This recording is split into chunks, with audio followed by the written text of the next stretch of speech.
వచ్చినందుకు మన డిపో తరపున ఆయనకి ప్రత్యేకంగా ధన్యవాదాలు తెలుపుకుంటూ మరి సమ్మెను ఉద్దేశించి మద్దతు తెలిపినందుకు ధన్యవాదాలు తెలుపుతూ మన సార్ గారిని తీర్మానం మల్లన్న గారిని మమ్మల్ని ఉద్దేశించి మమ్మల్ని ఉత్తేజపరిచే విధంగా విషయాలు మాట్లాడవలసిందిగా ఉప్పల్ డిపో జేఏసీ తరపున మేము కోరుకుంటున్నాం.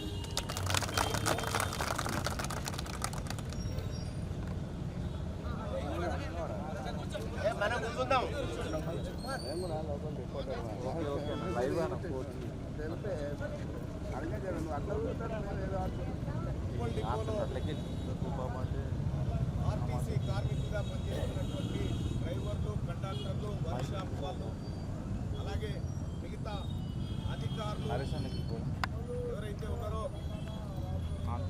తెలంగాణ రాష్ట్రంలో జరుగుతున్నటువంటి ఒక అతిపెద్ద ఆర్టీసీ సమ్మె ఇది. ఈ సమ్మెలో మీరందరూ భాగస్వాములైనందుకు, ఆర్టీసీని రక్షించుకునే క్రమంలో మీరు ఉద్యమ రూపం తీసుకున్నందుకు మీ అందరికి కూడా ధన్యవాదాలు తెలియజేస్తా ఉన్నా. గత కొన్ని రోజులుగా జరుగుతున్న పరిణామాలన్నీ మీ అందరికీ తెలుసు. కాంగ్రెస్ పార్టీ అధికారంలోకి వచ్చేటువంటి సమయంలో కాంగ్రెస్ పార్టీ మేనిఫెస్టోలో అనేకమైనటువంటి అంశాలను పెట్టడం జరిగింది. అందులో ఆర్టీసీ అంశాన్ని కూడా మెన్షన్ చేయడం జరిగింది. కాంగ్రెస్ పార్టీ ఆర్టీసీ అంశాన్ని తీసుకొని ప్రభుత్వంలో విలీనం చేస్తాం, గత పాలకులు చేయలేకపోయారు, మేము చేస్తామనేటువంటి మాట చెప్పడం జరిగింది. ఆర్టీసీకి రావాల్సినటువంటి బకాయిలను వెంటనే విడుదల చేస్తూ ఆర్టీసీని మళ్ళీ లాభాల బాట పట్టిస్తామని చెప్పడం జరిగింది. ఈ ఆర్టీసీ కార్మికులకు అందాల్సినటువంటి అన్ని బకాయిలను కూడా క్లియర్ చేస్తామని చెప్పడం జరిగింది. ఇవి చేయకపోగా మళ్ళీ మూలిగే నక్క మీద తాటిపండు పడ్డట్టుగా ఉచిత బస్సు కార్యక్రమాన్ని తీసుకొచ్చి ఆర్టీసీని మరింత నష్టాల్లోకి తీసుకుపోయారు. ఈ ఆర్టీసీని కాపాడుతూ వస్తున్నటువంటి కార్మికులకు అందాల్సినటువంటి పిఆర్సీలు కానీ లేకపోతే ఇతర బెనిఫిట్స్ కానీ ఇవ్వకుండా కేవలం ఆర్టీసీ ఉన్నది ప్రభుత్వం పాలు పిండుకోవడానికి కామధేనువు తప్ప ఇంకో దానికి కాదన్నట్టుగా ప్రభుత్వం వ్యవహరిస్తూ ఉంది. ఇది 100% తప్పు. ఈ రాష్ట్ర ప్రభుత్వాన్ని హెచ్చరిస్తా ఉన్నాం. 40 రోజులు అయిపోయింది సమ్మె నోటీస్ ఇచ్చి.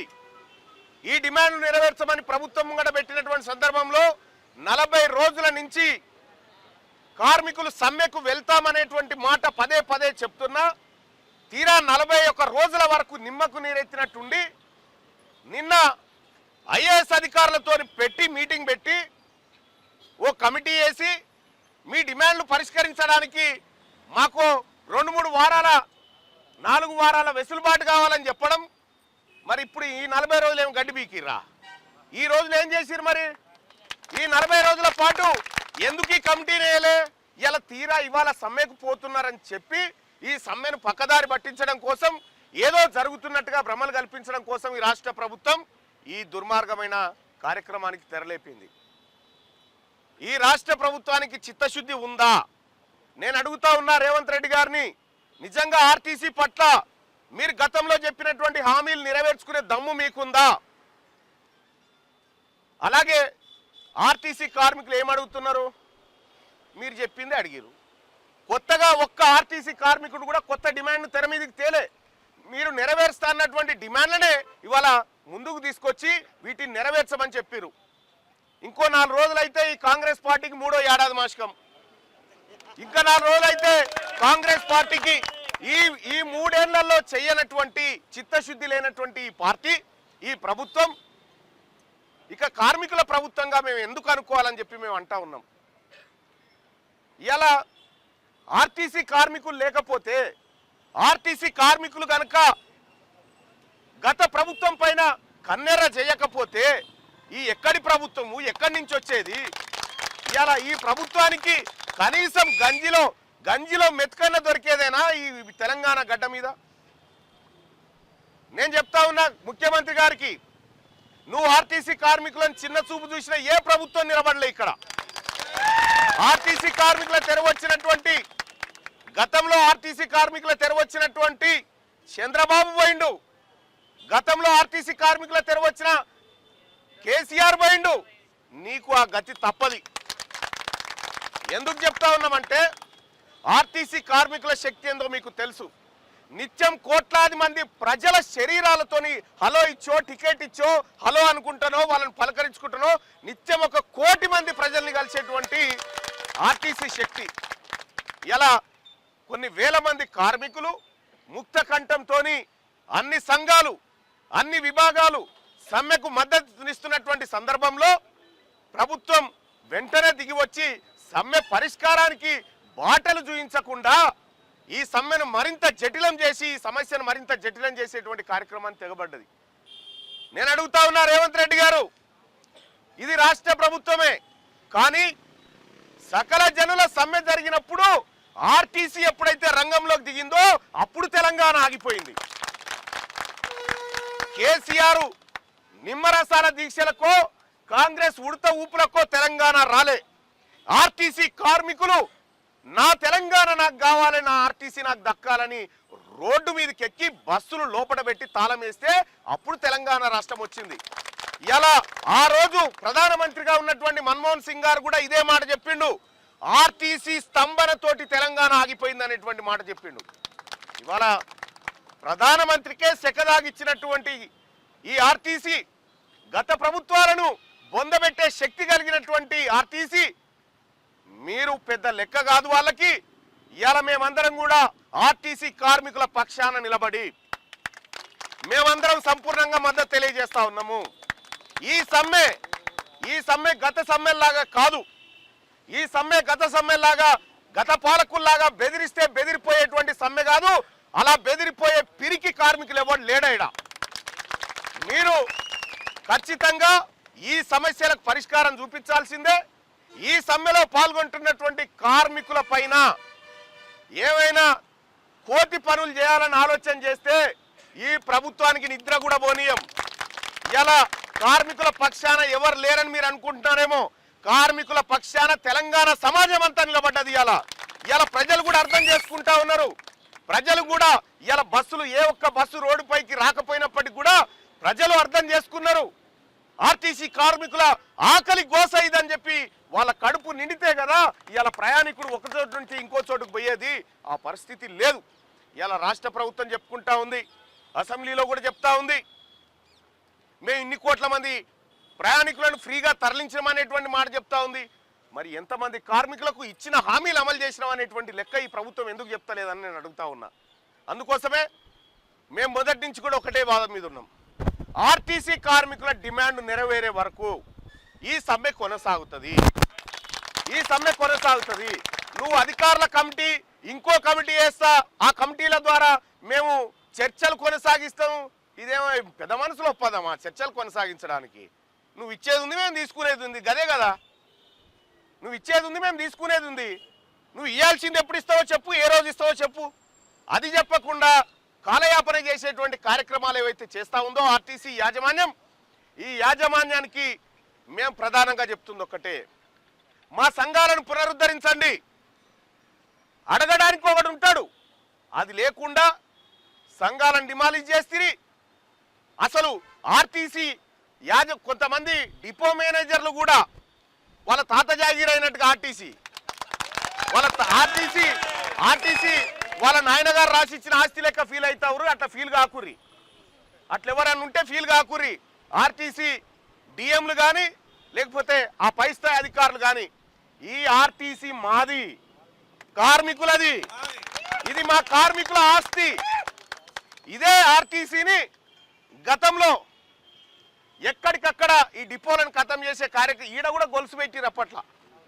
దీన్ని లేపేదానికి వర్క్షాప్ పని చేస్తానికి అప్పుడు గొలుసు పెడితే నేనే మాట్లాడినా, గొలుసు పెడుతుర్రో పోతా యశోద హాస్పిటల్కి ఇస్తానికి ఆ రోజు పెట్టిండు సారు అప్పటాయన. ఆ రోజు మనం అందరం కూడా వీటిని అడ్డుకున్నాం. ఇలా ఆర్టీసీకి ఏం తక్కువైందా? ఆస్తులు లేవు ఆర్టీసీ దగ్గర మ్యాన్ పవర్ లేదా? ఆర్టీసీ దగ్గర శక్తి లేదా? ఈ రాష్ట్రాన్ని కదిలించేటువంటి శక్తి ఆర్టీసీ దగ్గర ఉంది. కాబట్టి ప్రభుత్వాన్ని ఒక్కటి సూటిగా ప్రశ్నిస్తా ఉన్నాం. మీకు దమ్ముంటే నిజంగా ఈ ప్రభుత్వం కార్మిక పక్షపాత ప్రభుత్వమే అయితే ఎక్కువ రోజులు చూసుకోకండి, మురిగిపోయిన కాళ్ళని వెంటనే కొట్టేసుకోవాలి. మేమందరం కూడా ఒకే తాటి మీదకి వచ్చినాం. ఇక ఏ కార్మికుడు కూడా బస్సు ఎక్కే పరిస్థితి లేదు, బస్సు నడిపే పరిస్థితి లేదు. బస్సు ఆగిపోయిందంటే ప్రభుత్వం ఆగిపోయినట్టే లెక్క. మరి ఈ ప్రభుత్వం ఆగిపోదలుచుకుందా? ఈ ప్రభుత్వం గద్దె దిగదలుచుకుందా? ఈ ప్రభుత్వం నామ రూపాలు లేకుండా కొట్టుకపోదలుచుకుందా నేను అడుగుతా ఉన్నా. అలాగే ఆర్టీసీ కార్మికులారా, సోదరులారా, ఈ ప్రభుత్వాలు చేయకపోతే చేసే ప్రభుత్వం రేపు పొద్దుగాలు వస్తుంది, కానీ వీళ్ళని ఎట్టి పరిస్థితుల్లో ఉపేక్షించం. ఒక ఆయన చెప్తా ఉన్నాడు, మళ్ళా నేనే వస్తాను, ఒక ఆయన మళ్ళా నేనే ఉంటా అని ఇంకో ఆయన. ఎందుకు ఈ నాశనం చేస్తాను? ఎందుకయ్యా మీరు అక్కడ ఆంధ్రప్రదేశ్ రాష్ట్రంలో విలీనాలు అయిపోయినాయి, ఇడిపోయి మంచిగా బతా ఉన్నారు. ఇక్కడ మాత్రం అతి గతి లేదు. మళ్ళా వీళ్ళు పెద్ద సిపాయిలు, ఈ ముఖ్యమంత్రులు, వీళ్ళని మించిన సిపాయిలు లేరుగా. కాబట్టి నేను ఒకటే చెప్తా ఉన్నా, ప్రభుత్వం బేసజాలకు పోకుండా ఆర్టీసీని పరిరక్షించుకోవాలి. ఆర్టీసీ సంస్థ తెలంగాణకు గుండెకాయ లాంటి సంస్థ. ఈ సంస్థను కాపాడుకుంటూ ఖచ్చితంగా నేను ఒకటి చెప్తా ఉన్నా, మీకు చేత కాకపోతే, ఈ ప్రభుత్వానికి ఆర్టీసీని రన్ చేసే తెలివి లేకపోతే కార్మికులకు ఇచ్చేరు వాళ్ళు నడుపుకుంటారు. ఎట్లా నడుపుకోవాలో తెలుసు వాళ్ళకి. కాబట్టి ఈ రాష్ట్ర ప్రభుత్వం, ముఖ్యమంత్రి గారు వెంటనే చొరవ తీసుకొని ఈ సమ్మె పైన సమీక్ష పెట్టి సమస్యల పరిష్కారానికి ముందడుగు వేయాల్సిందిగా ప్రభుత్వాన్ని డిమాండ్ చేస్తా ఉన్నా. ఈ సమ్మె కొనసాగుతుంది. తెలంగాణ వ్యాప్తంగా ఎక్కడ కూడా ఒక్క బస్సు రోడ్డెక్కే పరిస్థితి లేదు. ఇక కొద్దిమంది కార్మికులు, నోటీసులున్న కార్మికులు వాళ్ళని వీళ్ళని పెట్టి నడిపిస్తాం, రోడ్ల మీదకి ఎక్కిస్తామని చూస్తా ఉన్నారు. నేను చెప్తా ఉన్నా, ఈ అనుభవం లేని వాళ్ళతోటి కొద్దిమంది తెలిసి తెలియని వాళ్ళని నువ్వు బస్సులతో రోడ్డు ఎక్కిస్తే ఆడ ఎవరికైనా ఏ అపాయం జరిగినా ప్రతి ప్రమాదానికి ముఖ్యమంత్రి గారి మీదనే కేసు పెట్టాల్సి వస్తుంది. ఆ పరిస్థితి తెచ్చుకోవద్దని చెప్పి తెలియజేస్తా ఉన్నా. ఇది కంప్లీట్ గా ఇది కార్మికులది కాదు, ప్రభుత్వ నిర్లక్ష్యంతో జరుగుతున్నటువంటి సమ్మె. ఇది ప్రభుత్వ మొండి వైఖరితో జరుగుతున్నటువంటి సమ్మెగా. ఇగో కరీంనగర్ కాడ ప్రైవేట్ డ్రైవర్ పోయి బస్సు యాక్సిడెంట్ చేసిండు చూడ్రి. ఈ యాక్సిడెంట్కి ఎవరు బాధ్యత వహించాలి? ముఖ్యమంత్రి వహించాలి, మేనేజ్మెంట్ వహించాలి. ఇగో చూడ్రి, ప్రభుత్వానికి ప్రజల ప్రాణాల కంటే, కార్మికుల కష్టాల కంటే ఆర్టీసీని బస్సులను అనుభవం లేని వాళ్ళకి ఇవ్వడం ఇంపార్టెంటా? ఇవాళ ఆర్టీసీకి అనుభవం లేని డ్రైవర్ ఎట్టున్నాడో ప్రభుత్వానికి అనుభవం లేని ముఖ్యమంత్రి గట్లే ఉన్నాడు.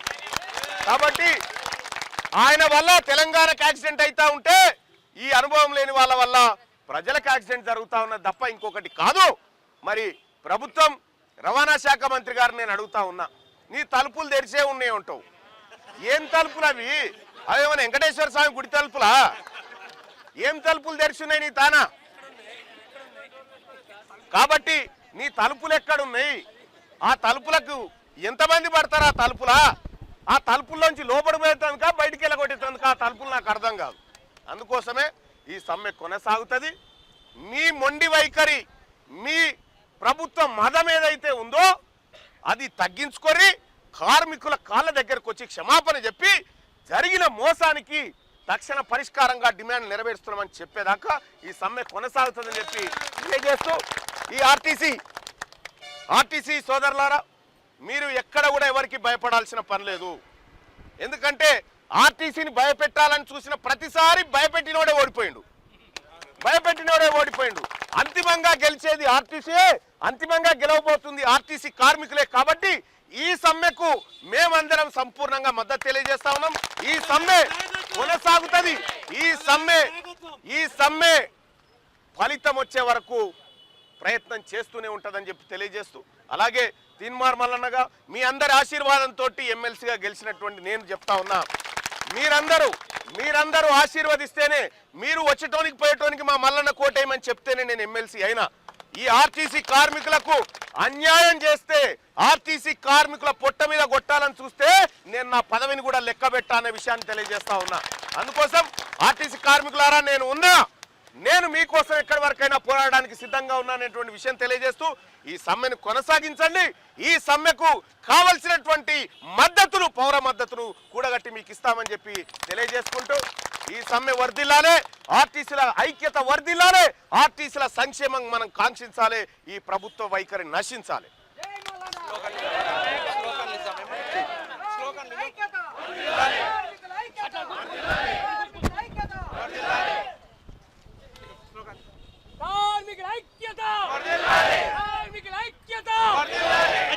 చేతుల పైకి లేపు గడి చెప్పండి. కార్మికుల ఐక్యత, ఆ సమస్యలు తీరే వరకు,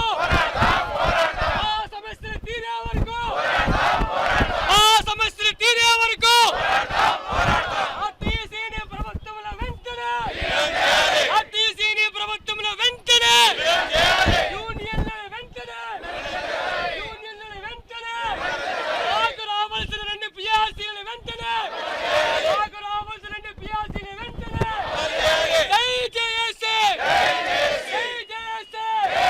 కార్మికుల ఐక్యత, हमारा मांगे न्याय मिले तो, हमारे मांगे न्याय मिले तो बस के भैया नहीं चलेगा, बस के भैया नहीं चलेगा, अरे घर से बस के भैया नहीं चलेगा, बस के भैया नहीं चलेगा, नहीं चलेगा, नहीं चलेगा, बस के भैया नहीं चलेगा, नहीं चलेगा, नहीं चलेगा, बस के भैया नहीं चलेगा, नहीं चलेगा, नहीं चलेगा, बस के भैया नहीं चलेगा, बस के भैया नहीं चलेगा, बस के भैया नहीं चलेगा, बस के भैया नहीं चलेगा. కార్మికుల ఐక్యత, తీన్మార్ మల్లన్న గారి నాయకత్వం, తీన్మార్ మల్లన్న గారి నాయకత్వం. కామ్రేడ్స్, చాలా సంతోషం మమ్మల్ని ఇక్కడికి వచ్చి సమ్మెని ఉద్దేశించి కార్మికులు కూడా ఒక ఉత్తేజం తెచ్చినటువంటి మల్లన్న గారికి మరొకసారి ఉప్పల్ డిపో జేఏసీ తరఫున, కార్మికుల తరఫున ప్రత్యేక ధన్యవాదాలు తెలుపుకుంటూ మాకు ఈ మద్దతుని మీరు ఎల్లప్పుడూ ఇస్తూ మమ్మల్ని ముందు నడిపించాలని కోరుకుంటూ ప్రత్యేకంగా తెలుపుకుంటున్నాం. ఇక్కడ ఈ కార్మికులకు అండగా నిలబడడానికి మా పార్టీ ఇప్పటికే కుక్కలకొండ మనోజ్ని ఇక్కడ నియమించడం జరిగింది. ఎల్లప్పుడూ మీకు అందుబాటులో ఉంటాడు. ఏ కష్టం వచ్చినా మీకోసం నిలబడేటువంటి నాయకుడిని తీసుకొచ్చి పెట్టినా మీకు ఇతనుంటే నేనున్నట్టే లెక్క అని చెప్పి మీ అందరికి తెలియజేసుకుంటూ, మీకు ఏ చిన్న సమస్య వచ్చినా, ఎవరు ఇబ్బంది పెట్టినా నా ఆఫీస్ ఇన్నే. ఈ పిల్లర్ నెంబర్ 72 కాడ ఇదైతే 49 కాడ మన ఆఫీసు. నేను వెంటనే అందుబాటులో ఉంటా, మా నాయకత్వం అందుబాటులో ఉంటుందని చెప్పి తెలియజేస్తాను.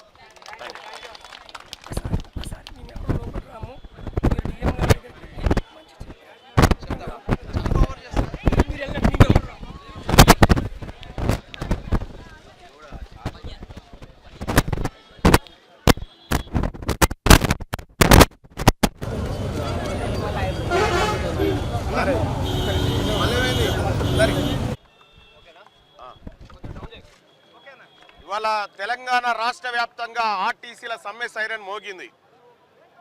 ప్రభుత్వం నెరవేర్స్తా అని చెప్పినటువంటి హామీలు నెరవేర్చకుండా 2 పిఆర్సీలను బకాయి పెట్టి వారికి రావాల్సినటువంటి ఇతర బకాయిలను బకాయిగా చూపిస్తూ, అలాగే ఆర్టీసీ విలీనాన్ని ప్రభుత్వంలో విలీనం చేసుకుంటామని మేనిఫెస్టోలో హామీ ఇచ్చినటువంటి కాంగ్రెస్ పార్టీ ప్రభుత్వం అవేవి నెరవేర్చకపోగా, పైపెచ్చు ఈ సంఘాలను పునరుద్ధరించకపోగా తీవ్ర అన్యాయానికి చేస్తూ ఉంది, గురి అవుతా ఉంది ఆర్టీసీ కార్మిక లోకమంతా. దీనిపైన ఇలా తెలంగాణ ఒక్క బస్సు కూడా రోడ్డు ఎక్కడానికి వీల్లేదని చెప్పి ఆర్టీసీ కార్మికులంతా సమ్మెలకు పోతా ఉన్నారు. ఈ సమ్మెకు సంపూర్ణంగా మద్దతు తెలియజేసుకుంటూ తెలంగాణ వ్యాప్తంగా జరుగుతున్నటువంటి ఈ సమ్మెకు పౌర సమాజం అంతా మద్దతుగా నిలుస్తుందని చెప్పి తెలియజేసుకుంటూ ఈ సమ్మె కొనసాగుతుంది. ఎక్కడ కూడా కార్మికులకు అన్యాయం జరిగినా తెలంగాణ రాజ్యాధికార పార్టీగా మేమందరం ముందుంటాం. అలాగే ఆర్టీసీ యాజమాన్యాన్ని కూడా చెప్తా ఉన్నా, కొద్దిసేపటి క్రితమే కరీంనగర్ లో ఒక అనుభవం లేని డ్రైవర్ తోని బస్సు నడిపిస్తే యాక్సిడెంట్ కు గురై ప్రాణాలు పోయినటువంటి పరిస్థితి ఉంది. ప్రభుత్వం ఇలాంటి దుర్మార్గమైనటువంటి చర్యలకు పాల్పడి ప్రజల ప్రాణాలు తీయొద్దని, కార్మికుల సమస్యలు వెంటనే పరిష్కారం చేసి కార్మికులకు అండగా నిలబడేటువంటి ప్రభుత్వంగా ఉండాలని కోరుతా ఉన్నా. ఇక దొంగ కమిటీలతోని కాలయాపన చేయాలని చూస్తున్నటువంటి ప్రభుత్వానికి ఇది సిగ్గుచేటైన విషయం. అందుకోసమే ఇవాళ ఉప్పల్ డిపో ముందు కార్మికులందరం కలిసి సమ్మెలో పాల్గొన్నాం. ఈ సమ్మెను విజయవంతంగా కొనసాగిస్తాం. ఈ హక్కులు నెరవేరే వరకు, ఇచ్చిన హామీలు నెరవేరే వరకు సమ్మె కొనసాగుతుందని చెప్పి డిమాండ్ చేస్తూ ప్రభుత్వానికి హెచ్చరిక చేస్తా ఉన్నాం. కార్మికులను విస్మరించేటువంటి ఏ ప్రభుత్వం కూడా ఇక్కడ మనుగడ కొనసాగలేదు. ఆర్టీసీతో గోక్కున్నోడు ఎవడు కూడా మళ్ళా రిన్యువల్ కాలేదు. ఆ పరిస్థితి తెచ్చుకోవద్దని చెప్పి ఇవాళ ప్రభుత్వానికి సూచన చేస్తా ఉన్నా. వెంటనే కార్మికుల సమస్యల పరిష్కారానికి ముఖ్యమంత్రి గారు చొరవ తీసుకోవాలని కోరుతా ఉన్నా.